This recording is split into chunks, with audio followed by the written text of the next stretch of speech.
नमस्कार दर्शक मित्रों, आप देख रहे हैं स्टार मैक्स न्यूज। मैं अशोक राजपूत। जौनपुर समाजवादी पार्टी के राष्ट्रीय अध्यक्ष पूर्व मुख्यमंत्री अखिलेश यादव ने आज ग्राम खुआवा बरफठी में हंसराज यादव के पुण्यतिथि पर आयोजित कार्यक्रम में मीडिया के सवाल पर बोले अखिलेश यादव, दूध दही पर जीएसटी लगाना जनता के खिलाफ फैसला है। आजादी के बाद पहली बार ऐसा हुआ है। बीजेपी सरकार में इतना भ्रष्टाचार है कि कल्पना नहीं कर सकते। ट्रांसफर पोस्टिंग में सरकार को एसआईटी बनानी पड़ी, पीडब्ल्यूडी में ओएफडी हटाना पड़ा, डिप्टी सीएम को चिट्ठी लिखनी पड़ी। गंगा सफाई को लेकर नवाब गंगे योजना में गड़बड़ी है, ऐसा मंत्री का कहना है।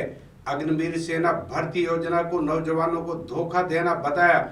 अखिलेश ने कहा कि आधी अधूरी नौकरी देना कहाँ का न्याय है। अखिलेश ने कहा यह सरकार उद्योगपति के साथ खड़ी है। किसान की खाद बीज भी सब महंगी हो गई है।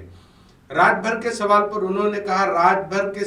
उन्होंने कहा कि वो एसी डीसी में अंतर नहीं समझते। अब जमाना डीसी का हो गया है। उनके अंदर किसी और की आत्मा चली गई है जो झाड़ फूक के बाद ही निकलेगी। टैक्स सरकार ने वसूला हो, इसने हमारे भारतीय जनता पार्टी ने हमारे भोले भाले भोलेनाथ के जो हमारे पूजा करने वाले हैं श्रद्धालु, उन्हें भी नहीं छोड़ा। इन्होंने उन पे भी टैक्स वसूल लिया और इतना भ्रष्टाचार की कल्पना नहीं कर सकते थे जितना सरकार में हो रहा है। सरकार को एसआईटी बनानी पड़ी ट्रांसफर पोस्टिंग में, जब पीडब्ल्यूडी के ट्रांसफर पोस्टिंग में ओएसडी हटाना पड़ा इन्हें। डिप्टी सीएम को चिट्ठी लिखनी पड़ी कि अधिकारी उनकी नहीं सुन रहे, गलत ट्रांसफर हो गए। अभी शिक्षा विभाग पे भी उंगली उठी है। नमामि गंगे और जो पानी को लेकर के, गंगा सफाई को लेकर के मंत्री ने सरकार पर प्रेशर लगा दिया। शायद ये पहली सरकार होगी जहां विपक्ष ने नहीं उठाए सवाल, इनकी सरकार के अंदर सवाल उठ रहे हैं। तो सोचिए, जो ट्रांसफर पोस्टिंग में पैसा ले ले, वो विभाग का जब काम होगा तो कितना भ्रष्टाचार होगा उसमें। और फिर अग्निवीर जैसी योजना लाना, अग्निपथ कार्यक्रम बना करके, और ये बीजेपी के लोग वही हैं जो थकते नहीं है ये कह करके भारत माता की जय हो, भारत माता की जय हो। और सोचो नौकरी कैसी आधी अधूरी। जो नौजवान सपना देखता है वर्दी पहनने का, जो नौजवान सपना देखता है कि हम सीमा की रक्षा करेंगे, उस नौजवान को आप आधी अधूरी नौकरी दे रहे हो। और अब तो वो आंकड़े बाहर आ गए हैं। 22 करोड़ लोगों ने फॉर्म भरा और मात्र 7 लाख लोगों को नौकरी मिली। इससे ज्यादा खराब बात और क्या हो सकती है सरकार को? इससे ज्यादा नौजवानों को धोखा क्या सरकार दे सकती है?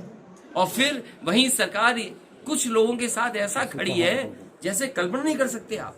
दुनिया के चौथे नंबर पे पहुंचे उद्योगपति, और हमारा गरीब और किसान अभी भी देख रहा हो उसकी तरफ।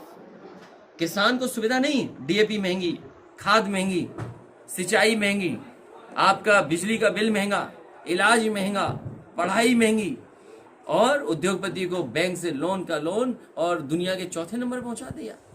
ये सरकार गरीबों की नहीं, उद्योगपतियों के साथ खड़ी है। 24 की तैयारी कैसे करेंगे? 24 की हमारी तैयारी लगातार चलती रहेगी।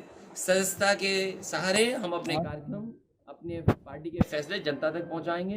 और किस तरीके से नोटबंदी फेल हुई, जीएसटी फेल हुआ, अग्निवीर गलत योजना है, और केवल उद्योगपतियों के सहारे ये सरकार आगे बढ़ना चाहती है।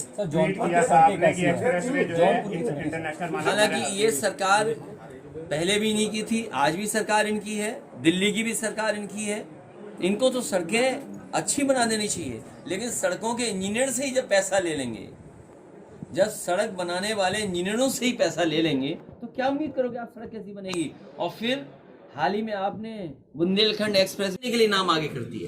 22 के बावजूद कहाँ आपको लगता है कि फेलियर हो जाता है कि बार-बार जनता जो है वो? इसीलिए सदस्यता कार्यक्रम चलेगा और जनता तक जाएंगे। ये हार जरूर हुई है पार्टी की, लेकिन जनता ने जिताने के लिए वोट दिया था। हम थोड़ा सा मेहनत और करेंगे, आपकी पार्टी जीतेगी। क्षतिग्रस्त होने की रफ्तार आप कहते हैं कि एक्सप्रेसवे की? एक समय याद होगा गोरखपुर और फूलपुर भी हारे थे मुख्यमंत्री और डिप्टी सीएम। ये राजनीति में चक्र चलता है। ठीक है, चलिए बहुत धन्यवाद आप। जौनपुर से रविंद्र मिश्रा की रिपोर्ट।